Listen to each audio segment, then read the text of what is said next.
বাংলার ইতিহাস জানে না। রবীন্দ্রনাথ ঠাকুরকে আজকে বলেছে রবীন্দ্রনাথ সান্যাল, রবীন্দ্রনাথ ঠাকুরের জন্মস্থান জানে না।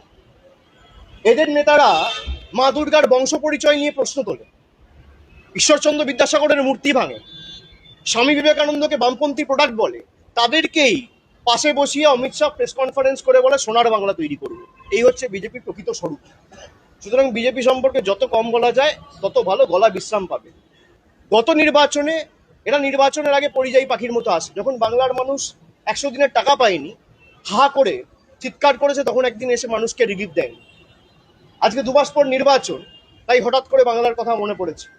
আজকে পরিযায়ী শ্রমিক থেকে শুরু করে বয়স্কদের যেভাবে হ্যারাস করা হচ্ছে এসআইআর এর নাম করে, আজকেও একজন রামনগরে মারা গেছে, গতকালও একজন রানীবাদে মারা গেছে, রোজ সকালে একটা করে মৃত্যু সংবাদ। কটা বিজেপির নেতা সাংসদ গেছে এই মানুষগুলোর পাশে দাঁড়াতে? যারা মারা গেছে তারা ঘুষপেটিয়া, যাদের নাম বাদ পড়েছে নির্বাচন কমিশন কেন এখনো পর্যন্ত তালিকা প্রকাশ করে প্রমাণ করতে পারছে না এদের মধ্যে কজন রোহিঙ্গা ছিল, কজন বাংলাদেশি ছিল?